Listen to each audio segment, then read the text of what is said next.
las políticas públicas, el gobierno, el manejo del poder, la economía y el turismo en el segmento de turismo gastronómico y las influencias del extranjero. Con todos estos factores podemos irnos aproximando un poco al origen de un platillo. Y desde luego que se trata de una apropiación cultural integral. La territorialidad. Es muy difícil decir este platillo es exclusivamente de aquí, a menos de que sus componentes sean exclusivamente, se den en un espacio determinado. No hay insumos, no hay componentes que no hayan caminado ya por todo el mundo, donde quiera los encontramos. Entonces, si queremos decir que un platillo es de un lugar en específico por sus componentes, tendría que haber endemia de insumos y que no salieran de ese lugar. Así pues que por territorialidad es muy difícil decir este platillo es nuestro. Yo, mis compañeros, cuando participamos en las reuniones nacionales o en los foros mundiales, siempre nos saltan si el queso de Mocorito, por el hecho de ser el queso de Mocorito, ahí está en Durango, y nosotros hacemos un queso igual a ese. El aguachile de Sinaloa, no, dice el de Nayarit. Aquí en Nayarit nosotros tenemos el aguachile. Y te empiezan a dar razones y razones. Por eso es muy difícil, pues, que por el criterio de territorialidad podamos identificar el origen de un platillo.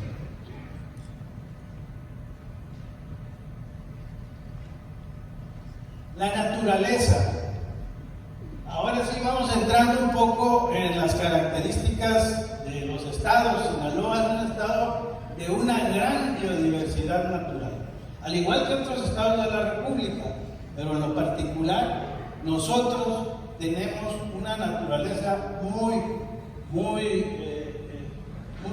grande que nos proporciona todo para nuestra alimentación. Dice, la gran variedad de productos provenientes de la tierra, el mar, los ríos y lagunas, todo esto tenemos en Sinaloa, aportan a la gastronomía sinaloense y sus platillos un sello propio, le imprimen calidad, sabor en su elaboración, con insumos locales frescos que enfatizan el sabor, la textura, los aromas y su colorido. Estas características conforman a lo largo y ancho de la geografía 3 regiones gastronómicas.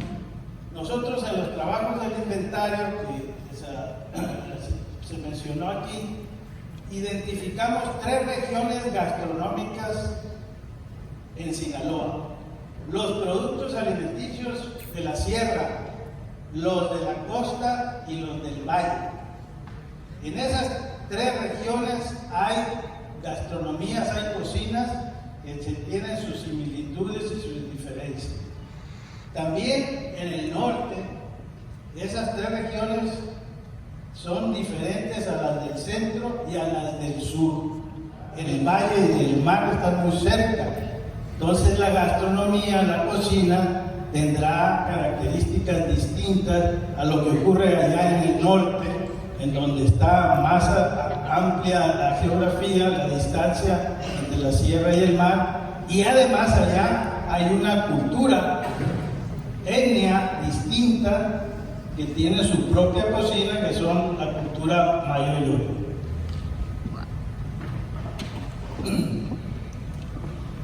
Entonces,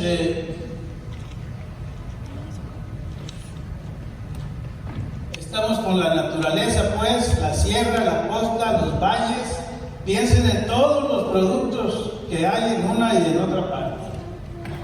Las 3 regiones gastronómicas. Y aquí cito al licenciado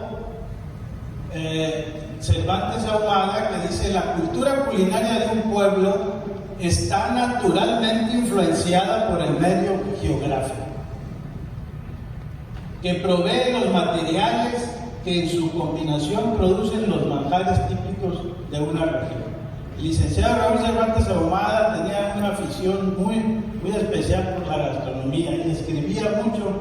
Hay muchos escritos de él. Ustedes que están en la universidad o quienes estén estudiando, busquen la obra de este señor.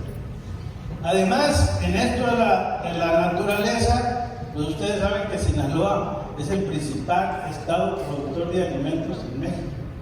Somos líderes en producción de grano, somos líderes en producción de vegetales, en producción de productos del mar, camarón, atún y todas las especies. Sinaloa produce a México la mayor parte de los alimentos que se consumen en el país. Y eso obviamente que nos debe de impactar a nuestra cocina, a nuestra manera de comer.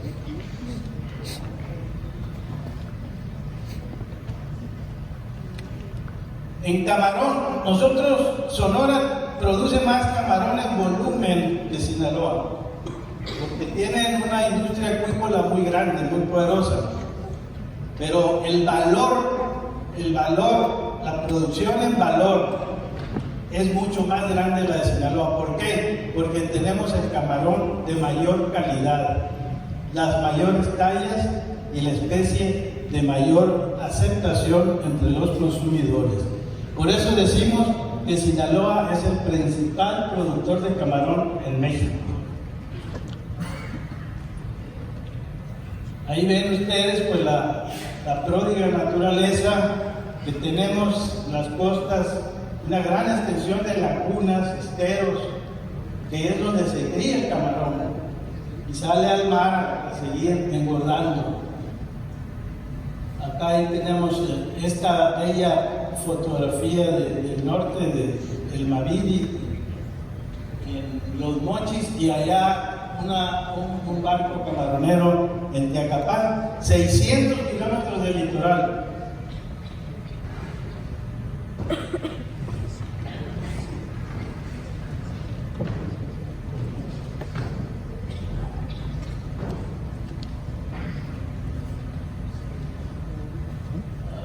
Entonces, ahora bien, la cultura, el factor cultural. Se dice pues que el uso que le damos los consumidores y reproductores a la gastronomía es lo que le concede un valor de identidad, el uso. La gastronomía confiere identidad a los pueblos. Los conocimientos que proceden desde antaño, ancestrales, las técnicas, los procedimientos que utilizamos para cocinar los alimentos, los usos y costumbres de ir a la mesa, comer, cómo comemos, todo eso nos va generando un perfil propio, único, con el cual nos identifican desde fuera. Por eso se dice que la gastronomía es un factor de identidad cultural.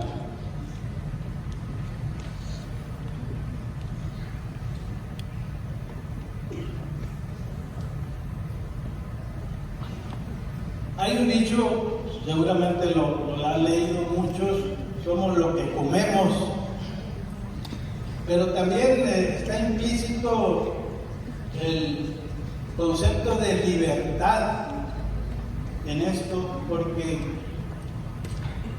el comer no solamente es un acto físico para satisfacer la necesidad de alimentarnos, sino que es un acto cultural. La libertad nos da la posibilidad de elegir lo que nosotros comemos. Nosotros podemos elegir para comer algo, y por eso dice: somos lo que comemos, pero también somos libres para elegir lo que comemos. Y cuando tenemos muchas opciones en cuanto a alimentos, pues obviamente que nuestra cultura gastronómica debe de ser mucho más rica. Pero además se combina con otros factores. Ya sabemos pues que el sinaloense tiene un perfil de un carácter abierto, son muy francos, somos gente alegre, trabajadora. Todo esto va combinando un perfil que, si lo unimos a la comida, a nuestra gastronomía, pues entonces estamos llegando ya a un perfil más claro de cómo somos los sinaloenses culinariamente hablando. Y miren ustedes, los sinaloenses le hemos aportado al mundo, y esto no lo digo yo, aquí en esta frase del literato sinaloense Dámaso Murúa, autor del Huilo Mentiras, un escritor escuinapense, que dice, voy a tratar de a ver si los deliciosos platillos, bueno, no alcanzo yo a leer, está muy tenue lo amarillo, pero lo que dice Dámaso Murúa, que nuestra costumbre de comer entre el desayuno y la comida, en la mañana, ir a comer a la calle en una carreta mariscos, todo tipo de mariscos, esa es una costumbre propia del sinaloense, y él le llama el cuarto tiempo de los tres que tradicionalmente tenemos contemplados: desayuno, comida y cena. Y él dice que tenemos una cuarta forma de comer, y esa la hemos aportado al mundo los sinaloenses. Y miren ustedes, aquí podemos apreciar pues tantas carretas que hay por todos lados, y en la mañana de marisco, los tacos son muy pocos los que ponen, en la noche son los tacos. Como que son costumbres muy bien arraigadas de tener en Mazatlán. Y este señor que acaba de escribir un libro, que lo vamos a presentar el viernes aquí en el centenario, se llama Cocineros y Chefs en Mazatlán, de Arturo Santamaría, de las carretas y la comida china al restaurante gourmet. Un libro que muy interesante, es un recuento de toda la cocina mazatleca, pero él llega a una de sus conclusiones, es que en el sur de Sinaloa, y está hablando de todos los municipios de por allá, dice, el maridaje de la cerveza con la comida de mariscos, principalmente camarones, y la tambora sinaloense, conforman una tríada que le da al sinaloense en gastronomía un perfil muy particular. Entonces dice, esta fórmula de frescura, cerveza, no hay que olvidar que Mazatlán tiene la tradición de haber sido productor de cerveza desde fines del siglo XIX, y de una marca muy famosa mundialmente ya, que es la cerveza Pacífico. El calor que tenemos en este medio, pues también nos invita mucho a tomar refrescos y cerveza.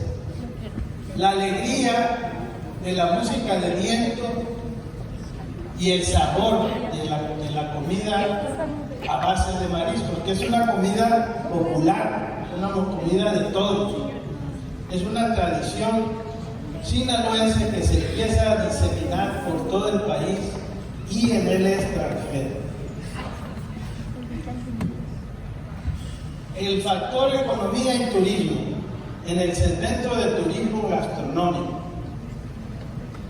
La gastronomía es un elemento muy importante dentro del ámbito turístico porque vincula a las personas con los territorios que visitan.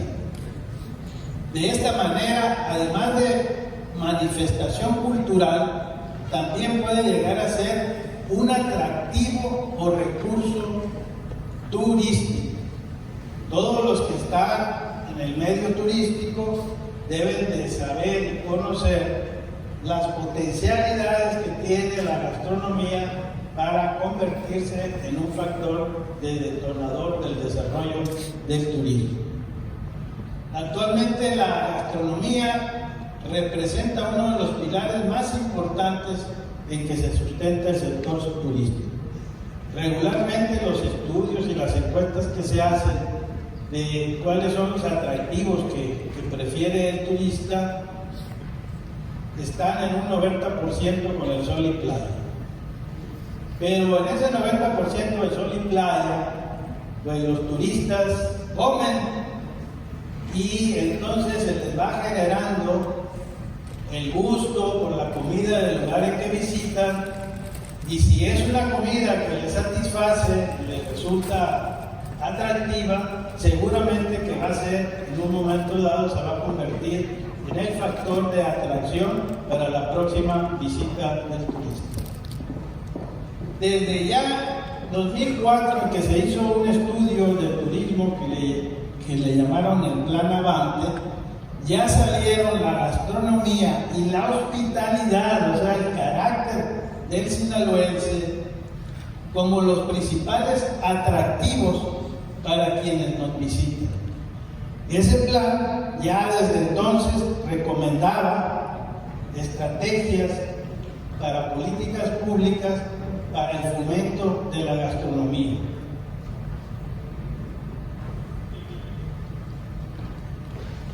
Por eso dice aquí, los turistas podrían viajar sin visitar un monumento o lugar, pero nunca sin comer, obviamente. Posiblemente se recuerde un lugar primero por lo que se comió y luego por lo que se vio. Ustedes pueden tener experiencias personales con gentes que hayan invitado aquí a Culiacán, y cuando se van, siempre se van pensando en la comida. Incluso cada día crece el número de personas que acuden a un destino concreto solo para comer y degustar su oferta gastronómica. Entonces empiecen a ver cuál es la importancia de la gastronomía en un sector tan poderoso económicamente como es el turismo. Y la economía, ustedes piensen en la cadena de valor de la gastronomía, que surge desde la producción del alimento, o sea en el mar, sea en el campo, hasta llevarlo a la mesa. Y en esa cadena de valor se produce cantidad de procesos que generan empleos. Entonces, la gastronomía es transversal en la vida económica de un país. Impacta no solamente al turismo, impacta la salud, impacta al medio ambiente, impacta la educación. Es un factor poderosísimo de transformación de un país, de un estado. Por eso hay que ponerla en el centro de las políticas públicas de los gobiernos para el fomento de la gastronomía.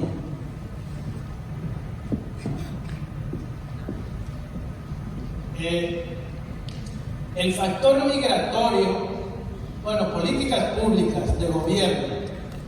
Este factor es muy interesante porque el manejo que los políticos, los gobernantes, los servidores públicos hacen de la cocina a la cual pertenecen, son un factor de difusión. Ustedes conocen el Chilorio Power, por ejemplo. Chilorio Power es el chilorio sinaloense utilizado, como dicen coloquialmente, para abrir las puertas de los palacios de gobierno en cualquier parte, para conseguir favores, para quedar bien, y también los banquetes que hacen los gobiernos regularmente son factor de difusión de la comida que están ofreciendo. Y cuando la comida en Sinaloa, la mayor parte de estos banquetes es a base de pescados y mariscos regularmente. Todo el mundo ha oído hablar, mismo Miguel Taniyama asiste como invitado a muchas partes a elaborar alimentos a base de pescados y mariscos. El famoso cuchupete nos lo encontramos en círculos en México, en el extranjero, elaborando sus productos. Y eso le da difusión a los platillos. Y cuando presentan mariscos, el aguachile empieza a tener visibilidad fuerte.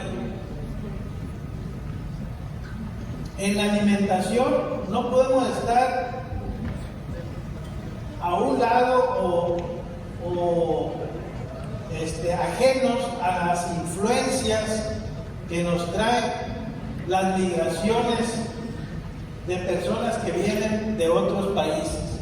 Ellos traen su propia cultura culinaria, conocen técnicas, procedimientos, tienen costumbres propias, y cuando llegan aquí a convivir con nosotros, de alguna manera nos transmiten todo eso.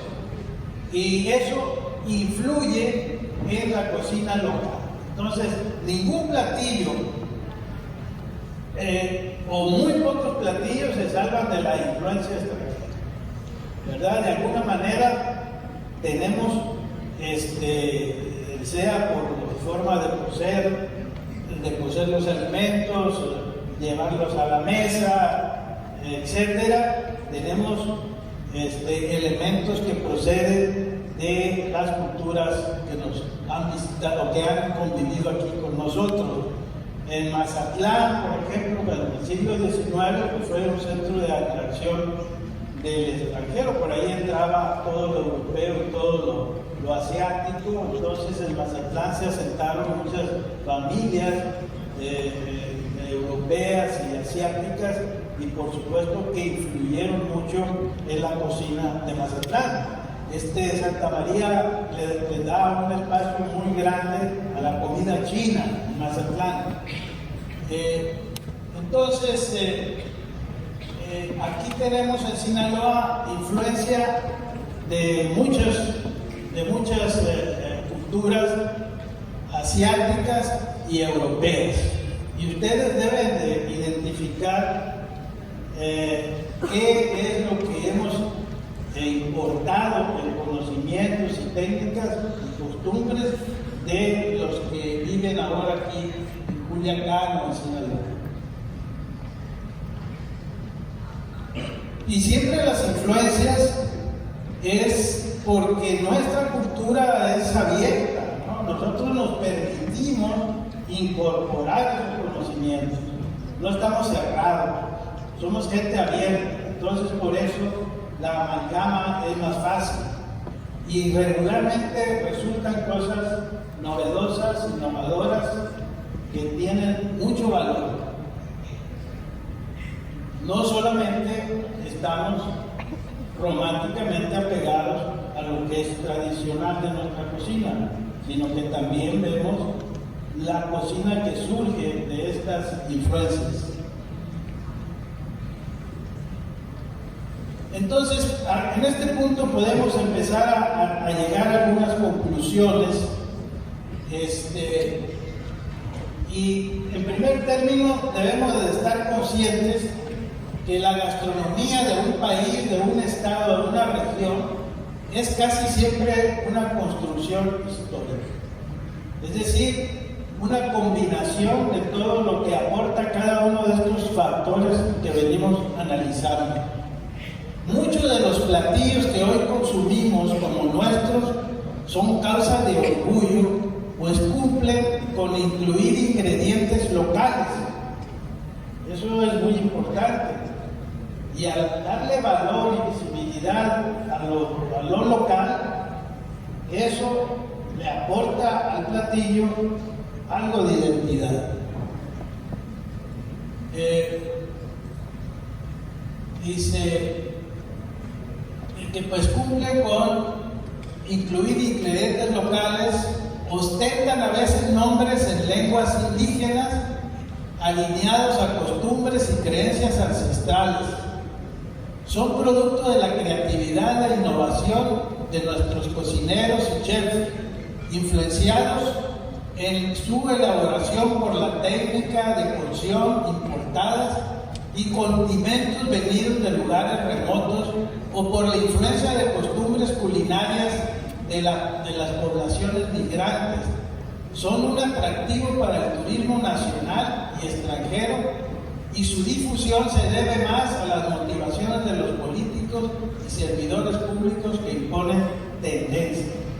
Este resumen que hago aquí del análisis de todos los factores que le dan identidad a la gastronomía, pues con esto ustedes pueden ir imaginando cómo aproximarse al origen y desarrollo que haya tenido una preparación, un platillo.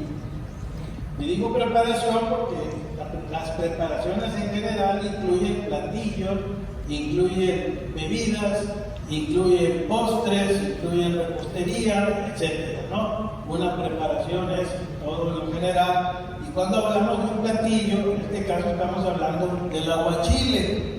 Entonces, con estos elementos, sí ya podemos empezar a hablar por qué el aguachile es un platillo netamente sinaloense. Y vamos a bajar un poquito la información. El aguachile sinaloense es la cocina popular, es popular, todo el mundo la come, todo el mundo lo comemos. El origen del camarón en el mar, las carretas las manejan cocineros, es gente del pueblo, y van pobres y ricos a las carretas a comer mariscos.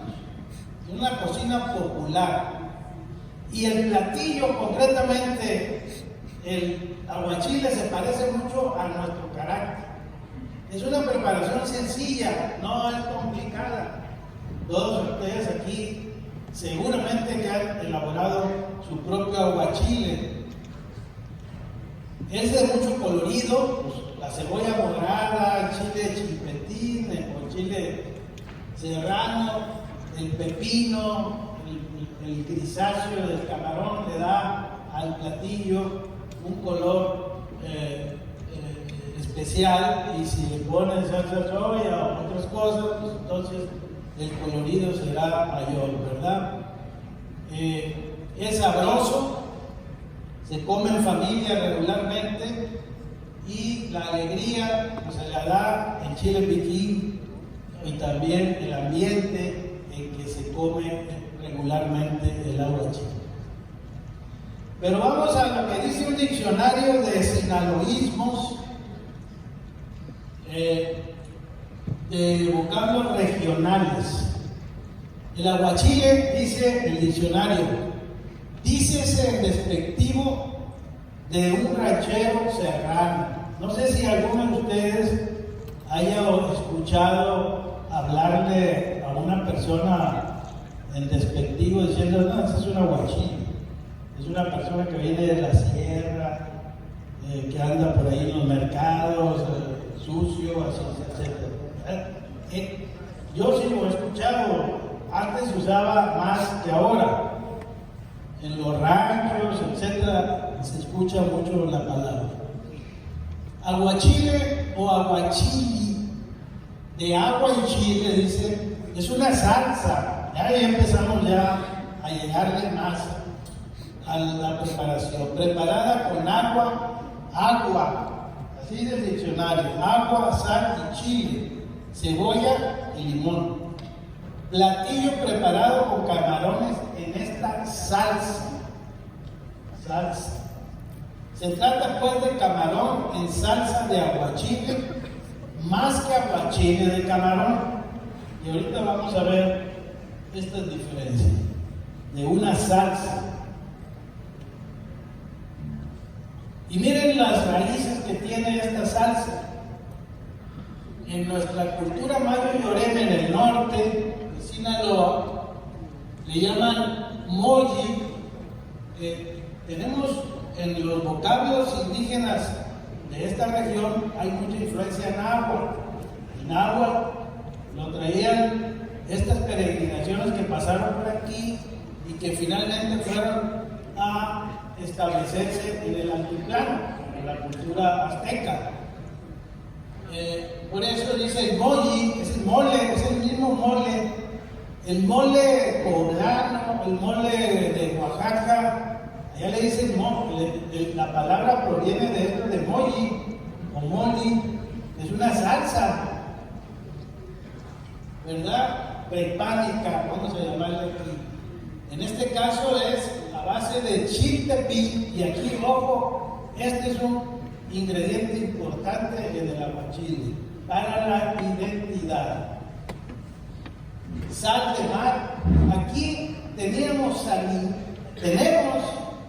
y en la etapa que llegaron los españoles, ya las etnias indígenas tenían salinas y aprovechaban la sal y la usaban como medio de intercambio con otras comunidades. Entonces, así como que la utilizaban para conservar los alimentos, sabían de técnicas de conservación a base de sal, la carne, etc. Los mariscos, los pescados.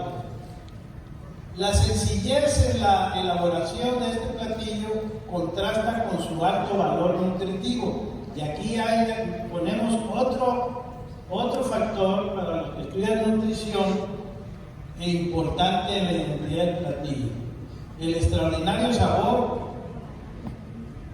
La salsa se mezclaba con machaca de venado, jabalí, rata de monte. Ese es el origen del aguachile, que ahora le llamamos aguachile de camarón.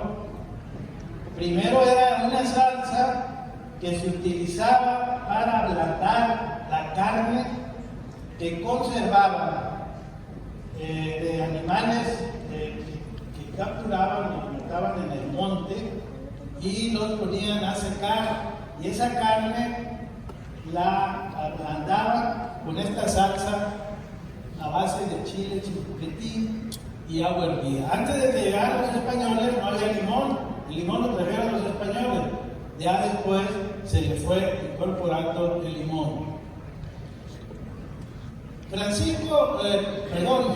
Jaime La Bastida, intelectual sinaloense, presidente de la Academia Mexicana de la Lengua actualmente, dice: la comida de Sinaloa es fruto de la imaginación y el aislamiento.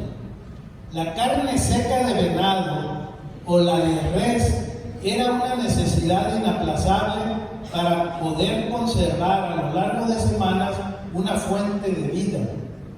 Así también el pinole de flor y el pinole guso o el aguachile que acompaña el tasajo. En esta frase está el origen del aguachile, que era una salsa que nuestros ancestros la utilizaban para comer carne de monte, sea de venado, cinegética, etcétera, que es el tasajo, y que en etapas de escasez, con la imaginación nuestra, la utilizaban para sus alimentos. Entonces, esta frase es muy importante para el origen, para cuando estamos hablando del origen de este platillo, ¿no? Es producto, en este caso, con el camarón, pues no es escaso, pero sí la carne cinegética se conservaba para etapas en que no había mucha comida. Bueno, este es un poema de un indígena Mayo Llorente del norte, en donde machacado y sal servía para ablandar la carne seca que se comía en el monte durante la época de escasez. Ese es el origen del aguachile. Si en algún otro estado el origen de su aguachile tiene esta raíz, a lo mejor lo vamos a compartir, ¿verdad? Pero aquí sí ya nos estamos aproximando mucho a que se trata de una comida que está enraizada en el entorno natural y en las costumbres propias de las gentes que ancestralmente han habitado el estado de Sinaloa. Se dice pues que junto con el chilorio, el aguachile es el platillo más conocido de Sinaloa en todo México y en los últimos tiempos ha trascendido hasta el extranjero. Me consta y a ustedes les consta también que todo el mundo que viene aquí a Culiacán o a Mazatlán o a Los Mochis, en cualquier parte, vienen y quieren comer aguachile o chilorio. Y miren, las costumbres, como la imaginación, la creatividad de los cocineros participa en esta identidad. Este señor fue muy famoso como cocinero de mariscos y pescados. Dice que el maridaje perfecto para echarse un aguachile es degustarlo con cerveza bien fría. Y piensen ustedes en nuestra cultura industrial de que en el sur de Sinaloa hubo una cervecería desde fines del siglo XIX, hace más de 100 años. Entonces, además, el clima nos invita mucho a refrescarnos con esta espumosa bebida.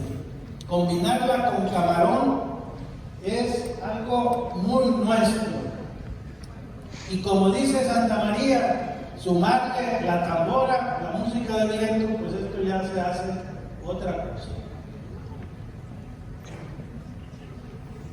Se dice que es una forma de ceviche. Desde fuera la gente lo ve como una forma de ceviche, porque el ceviche ha adquirido fama mundial, porque los peruanos han sabido posicionarlo en el gusto del mundo. El ceviche sí es de origen, o cuando menos muy seguro es de origen peruano. Igualmente nos pasa acá, porque ellos lo han sabido posicionar.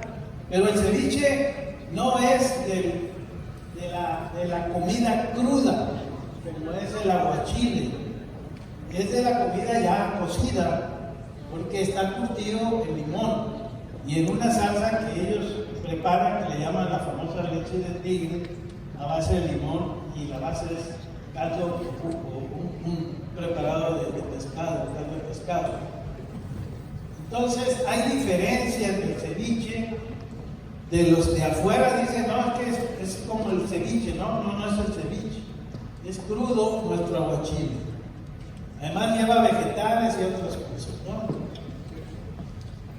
Si nos remitimos a las crónicas de los que llegaron aquí junto con los españoles y escribían y mandaban sus informaciones a la corona española, podemos ver, por ejemplo, aquí en las cartas de relación de Nuño de Guzmán, que es el conquistador y fundador de la ciudad de Culiacán.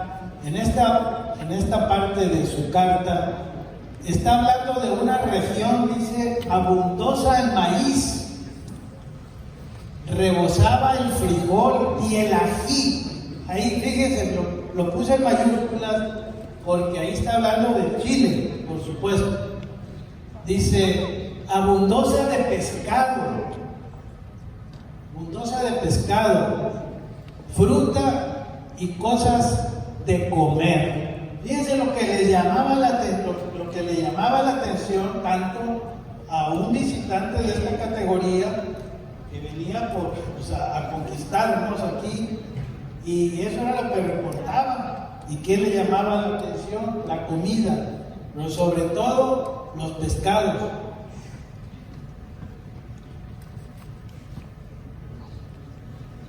Y el famoso chile. El chile, Clavijero dice, el chile es a los mexicanos lo que la sal a los españoles. Fíjense la importancia del chile en nuestra cultura culinaria. Otro cronista marchó, dice, por una notable espesura de montes de Chiltepín, entretejido con tunales silvestres y árboles espinosos.